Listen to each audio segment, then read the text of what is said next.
आप देख रहे हैं भूतिया विला। दोस्तों, अगर आप चैनल पर नए हैं तो चैनल को सब्सक्राइब जरूर कर लें और साथ ही वीडियो को लाइक करके नीचे कमेंट बॉक्स में अपनी राय जरूर दें ताकि हम आपके लिए ऐसी ही भूतिया घटना और ला सके। तो चलिए बढ़ते हैं आज की कहानी की ओर। दोस्तों, आज के समय में सरकारी शिक्षा का लाभ सभी उठाते हैं, मगर सरकारी नौकरी मिलना सबके भाग्य में नहीं है। लेकिन फिर भी आज के समय मिडिल क्लास फैमिली के माता पिता अपने बच्चों को सरकारी नौकरी मिलने की आस में उन पर बहुत पैसा खर्च करते हैं, फिर चाहे इसके लिए उन्हें बैंक से कर्जा लेना पड़े या फिर उन्हें अपना घर या जमीन बेचनी पड़े।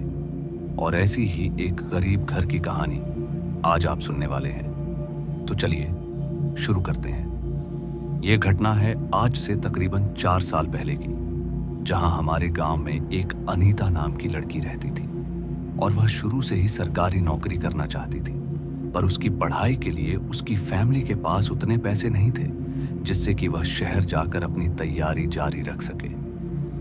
पर उसका पिता अनीता को पढ़ा लिखा कर अपने पैरों पर खड़ा देखना चाहता था, इसलिए उसने अपने खेत के आधे हिस्से को बेच दिया जिससे उनका घर का भरण पोषण होता था।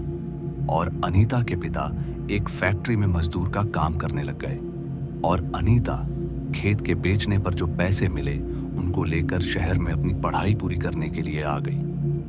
अनीता के लिए अभी शहर बहुत ही नया था। वहां अनीता को रहने के लिए किराए पर रूम बहुत ही महंगे मिल रहे थे, इसलिए उसको लगा कि सारे पैसे इसी चीज पर खर्च कर देगी तो आगे का काम कहां से चलेगा। अभी पूरे महीने इसी से काम चलाना है। अनीता ये सब सोच ही रही थी कि तभी वहां पर एक और लड़की आ जाती है और अनीता को वह कमरा सस्ते दाम में दिला देती है। अनीता उस लड़की से बातचीत करती है और उसका नाम पूछती है तो वह लड़की अपना नाम रेखा बताती है। तभी रेखा कहती है कि आज से मैं भी तुम्हारे साथ रहूंगी, तुम्हें जो भी दिक्कत होगी मुझे कहना, आज से हम दोनों साथ में रहेंगे। उसकी बातें सुनकर अनीता भी रहने के लिए तैयार हो जाती है। अनीता और रेखा साथ तो रहने लगती हैं, लेकिन अनीता को रेखा बड़ी ही अजीब लगती थी, क्योंकि कभी कभी तो वह उस घर में कहीं गायब सी हो जाती थी और अनीता के लाख ढूंढने के बावजूद भी उसे रेखा कहीं नहीं दिखती। पर फिर भी अनीता उससे इस बारे में कुछ भी नहीं पूछती। महीने का जो भी किराया आता था उसमें अनीता और रेखा दोनों मिलकर दे देती थी, जिससे अनीता पर भार और भी कम हो गया था। अब अनीता ने वहां पर पढ़ने के लिए कोचिंग भी पकड़ ली थी और अब देखते देखते 2 महीने बीत चुके थे, मगर दोनों के साथ में रहने पर क्या अनीता अपनी रूममेट रेखा को अच्छे से जान चुकी थी या फिर कोई बड़ी भूल कर रही थी? यह बात उसे जल्दी ही पता चलने वाली थी। एक दिन की बात है जब मौसम बड़ा ही ठंडा था। हवाएं सुबह से ही बड़ी तेज चल रही थीं और ऐसा लग रहा था मानो कि बारिश अब आने ही वाली है। फिर उसी दिन अनीता की तबीयत अचानक ही खराब हो गई और इस वजह से वह एक दिन कोचिंग भी नहीं गई। अब रात हो चुकी थी तो अनीता ने रेखा को कहा कि आज मेरी तबीयत खराब है तो आज मैं खाना नहीं खा पाऊंगी, तुम ही जाकर खा लो। फिर रेखा ने इस पर जवाब देते हुए कहा कि मैं भी नहीं खाऊंगी, और यह कहकर वह भी अनीता के बगल में सो गई। अब आधी रात बीत चुकी थी, तभी अचानक ही अनीता की नींद खुली और जैसे ही उसने अपने बेड पर हाथ रखा तो वहां पर कोई नहीं था। अनीता अचानक से घबरा गई और वह घबराते हुए अपने बेड से उठी और फिर जब उसे रेखा कहीं नहीं दिखी तो उसने कमरे की बालकनी से बाहर झांकने की कोशिश की, लेकिन रेखा उसे फिर भी कहीं नहीं दिखी। फिर अनीता थक हार कर अपने बेड पर आकर बैठ गई। रात के 1 बजे रेखा रूम से गायब थी और ऊपर से मौसम भी कुछ अलग सा ही अपना रंग दिखा रहा था, जिस वजह से लाइट भी कट चुकी थी। इसलिए अनीता सोचने लगी कि इतनी रात को आखिर उसकी रूममेट कहां जा सकती है कि तभी अनीता को कुछ आवाजें सुनाई दी, जिससे कि वह चौंक गई। वह अंधेरे में अपनी टॉर्च ढूंढने लगी और जैसे ही उसे टॉर्च मिली तो वह तुरंत ही टॉर्च की मदद से अपने बेड के आसपास देखने लगी, लेकिन उसे रेखा कहीं भी नहीं दिखी। फिर अनीता उसे पूरे कमरे में अच्छे से देखती है, लेकिन रेखा का कहीं नामो निशान नहीं था। अब अनीता को डर लगने लगा कि आखिर इतनी रात में रेखा कहां जा सकती है, वो भी बिना बताए। तभी अनीता को रसोई घर से कुछ आवाज सुनाई दी। इसलिए अनीता उस आवाज को सुनकर एकदम से डर गई, क्योंकि वो आवाज कोई साधारण आवाज नहीं थी। ऐसा लग रहा था मानो कोई अजीब सी आवाज में कुछ कह रहा हो। अनीता का दिल डर के कारण अचानक से धड़कने लगा। फिर जैसे तैसे अनीता ने खुद को शांत किया और धीरे धीरे रसोई घर की ओर बढ़ने लगी। अभी भी मौसम खराब होने की वजह से बार बार खिड़कियों के दरवाजे अपने आप ही बंद और खुल रहे थे। और जैसे तैसे अनीता अपने रसोई घर में पहुंची और फिर अंधेरे में जैसे ही अनीता ने टॉर्च घुमाई तो उसे एक औरत फांसी पर लटकी हुई दिखाई दी, जिसे देखकर अनीता बहुत घबरा गई। उसे कुछ भी समझ में नहीं आ रहा था कि आखिर वह क्या करे। कुछ समय तक तो वह बस उस लाश को देखकर हैरान होती रही।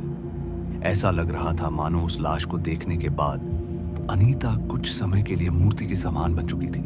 लेकिन तभी उसे अचानक ही अपने सामने एक चलती फिरती आत्मा दिखी, और यह शायद से उसकी दोस्त रेखा थी। इस आत्मा को ठीक से देखने की हिम्मत अनीता ने जुटाने की कोशिश तो की, पर वो नाकामयाब रही। मगर अनीता कुछ सोच समझ पाती कि उससे पहले ही वो आत्मा अनीता के सामने आ चुकी थी। और यह नजारा देखकर अनीता जोर से चिल्लाई और बेहोश हो गई।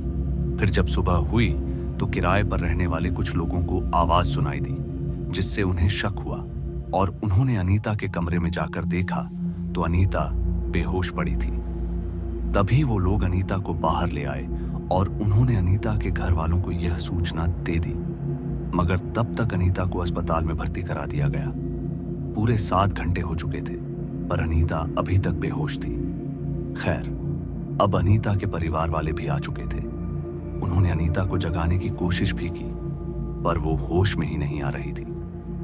अब रात के 9 बज चुके थे और अचानक से अनीता को होश आया। डॉक्टर ने अनीता को बोला कि अब तुम बिल्कुल ठीक हो, तुम्हें कोई दिक्कत भी नहीं है। और ये बात जानकर अनीता के माता पिता भी खुश थे कि उनकी बेटी अब बिल्कुल ठीक है। उन्होंने अनीता से पूछा कि आखिर क्या हुआ था तुम्हारे साथ। तब अनीता ने अपनी सारी बात सुनाई और आसपास के किराए पर रहने वालों ने रेखा के बारे में भी अनीता से पूछा कि आखिर वो लड़की कहाँ है जो तुम्हारे साथ में रहती थी। तो इस पर अनीता ने रात की सारी घटना बताई, लेकिन आस पड़ोस के लोग अनीता की बातों से हैरान थे, क्योंकि उन्हें उस कमरे में कोई भी लाश नहीं मिली थी। और सबसे रोचक बात तो यह थी कि उस कमरे में अनीता के साथ कोई रेखा नाम की लड़की कभी रही ही नहीं। मगर उसके बाद आस पड़ोस के लोग बहुत ही ज्यादा डर गए और सभी किसी न किसी बहाने से अपने अपने घर चले गए। लेकिन अनीता के माता पिता ने बोला कि तुम अभी अच्छे से ठीक नहीं हुई हो, इसलिए हम कल सुबह घर चलते हैं, और जब तुम अच्छे से ठीक हो जाओगी तब फिर से शहर आ जाना। घर जाने से तुम्हारा मन भी बहल जाएगा। मगर सुबह की गाड़ी से जब अनीता अपने गांव जाने लगी, तभी रास्ते में अनीता की अचानक से मौत हो गई। और यह मौत इतनी रहस्यमय थी कि आज तक किसी को इसका कारण पता ही नहीं चल पाया। इसलिए हर किसी को कहीं जाने से पहले या कहीं घर लेने से पहले अच्छे से जान लेना बहुत जरूरी होता है, क्योंकि नकारात्मक चीजें कहीं भी और कभी भी हो सकती हैं। मगर इस घटना से अनीता के माता पिता का दिल कितना दुखा होगा, यह दर्द केवल वे ही समझ सकते हैं। तो दोस्तों, आज की इस कहानी में बस इतना ही, और मैं आपका दोस्त जल्द मिलूंगा एक ऐसी ही और डरावनी कहानी के साथ। धन्यवाद।